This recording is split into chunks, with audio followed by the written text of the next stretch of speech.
Developed by Ukes and distributed by THQ, SmackDown made a big splash in 2000 with its arcadey gameplay, full motion entrance videos, career mode, and backstage areas where you could take the fight from the ring to a variety of backstage areas, including the arena's kitchen and parking lot.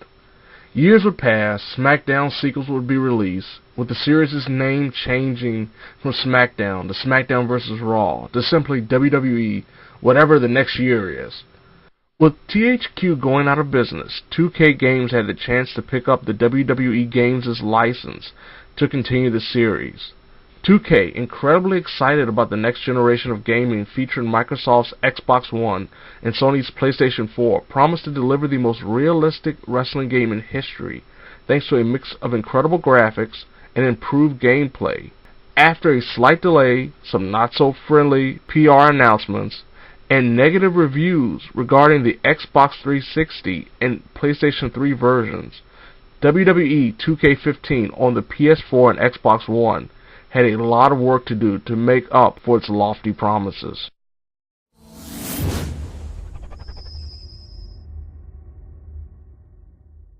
Sometimes it's hard to judge what quote-unquote complete means when reviewing a wrestling game. But WWE 2K15, similar to its predecessors, makes the question a whole lot easier to answer thanks to certain single-player modes. Rather than spending hours replaying WrestleMania Rewind matches and 30 years of WrestleMania like you did in WWE 2K14, the developers created a mode highlighting two of WWE's more recent and famed feuds, featuring Shawn Michaels vs. Triple H and John Cena vs. CM Punk, titled The 2K Showcase. With highlight videos to break up the tedium, the player is forced to play through a series of matches featuring objectives that allow gamers to unlock extra wrestlers, costumes, and even moves. 2K Showcase can take you anywhere from 4 to 6 hours to complete, even on the hardest of difficulties. But the mode that really makes the current generation versions of 2K15 stand out is My Career. The standalone mode allows a player to create his or her own wrestler, males only unfortunately, to take that individual through the ranks of WWE's developmental system, NXT, before slowly working that superstar's way up the card in hopes of achieving Wrestling Nirvana, or the WWE World Heavyweight Championship, depending on what you prefer to call Nirvana. The journey to the top can last anywhere from 3 to 15 in-game years, depending on how you play. I spent a good 4 years just trying to find out what kind of rivals I could make, other titles I could attain, and if I had what it took to break The Undertaker's undefeated WrestleMania streak. My journey was long and arduous, and it ended in a fitting golden retirement. There are other things to keep a person busy with this game, including online competition to creating your own WWE universe, but nothing fulfills the completion quota better than 2K Showcase in My Career mode.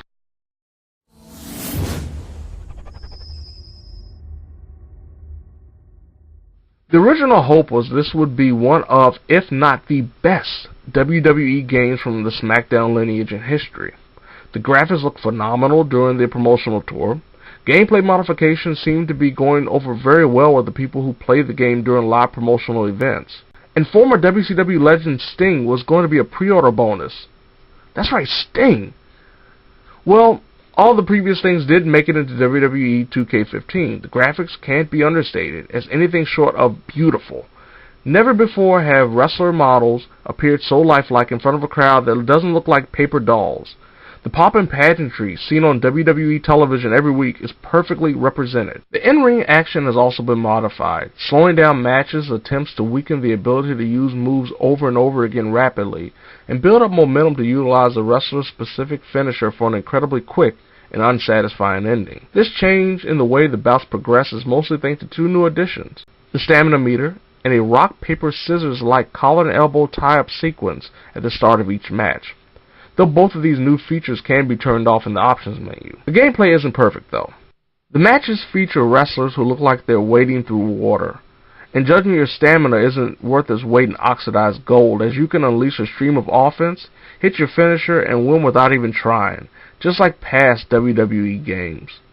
The gameplay that feels fresh and original succumbs to the same problems seen in previous iterations, where the reversal window becomes second nature. The AI proves to be ridiculously simple, and the matches tend to turn into one-sided squashes if you don't let the computer get the upper hand. Against real players in a local environment, the gameplay can be fantastic, but online not so much. There's a tremendous amount of lag no matter how good your internet connection is, making the ability to reverse maneuvers almost impossible. More often than not, you'll become the idiotic AI that gets beaten down all too easily during an online match. The unintentional lacking gameplay would have been a lot easier to handle if not for the pre-release announcements. Creationists who would spend hours making their own roster for the ultimately unchanged WWE Universe, a mode that allows you to book your own matches and storylines and play and simulate them over a calendar year for all in-game eternity, were left with nothing to hope for in 2K15, as it was revealed prior to the game's release that you couldn't create women, arenas, title belts, or finishing maneuvers like previous games. If that wasn't enough, the male-only Creator Wrestler, or Creator Superstar, features a limited number of creator pieces, including hair and clothing. The sliders to modify facial and body structures have been retooled, limiting that ability as well.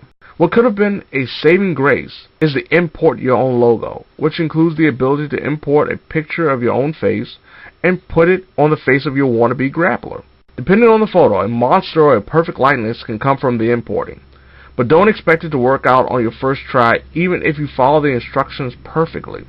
For example, I had to literally put 2 layers of my face on a car, or Creator Wrestler, to even come close to matching the skin color provided. Others have played around with the logo feature and found ways to improve what seemed to be a hit-or-miss situation depending on the logo itself. But nothing mattered more in promoting the PS4 or Xbox One version than my career mode. The opening minutes of the mode feels like you're in store for an incredible journey, as you take your created wrestler through the rigors of WWE's developmental system, NXT. It doesn't take long before your character wins the NXT Championship and gets a crack at the WWE main roster. This is when my career mode falls apart. General Manager Vicky Guerrero will usually inform you that you need to work hard through dark matches or non-televised matches, or tune-up matches, which are televised exhibition matches, to earn the attention of WWE's higher-ups in hopes of attaining a push, a term used for wrestlers being given storylines that hopefully move them up the card and make them main event stars and champions. And this goes on and on and on, and eventually you'll get the chance to participate in some of the random storylines that will eat up a month's worth of matches before seeing the infamous "I don't have anything for you at this time" message from Vicky.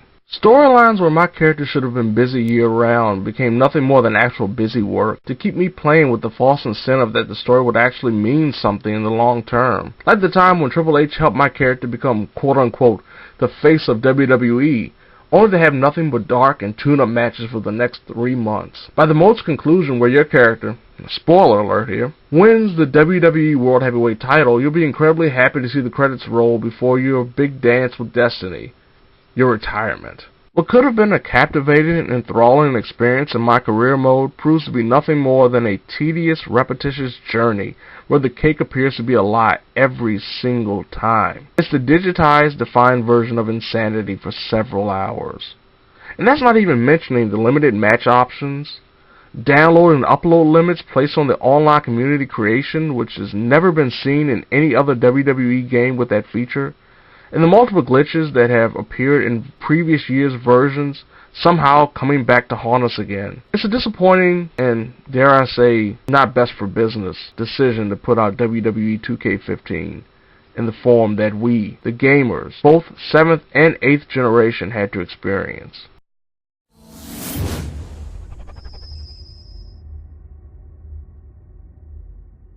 The outside features attempt to hide the problematic insides. WWE 2K15 is one of the lowest points in the WWE SmackDown series of games ever. Features have been cut, creation abilities gutted, and the most promoted new feature of my career proved to be a half-baked idea that was poorly planned, poorly executed, and left to die a slow, miserable death, just like the gamers who were playing it and experiencing it for the first time. That's not to say that this is a terrible game worthy of burial in some abandoned quarry.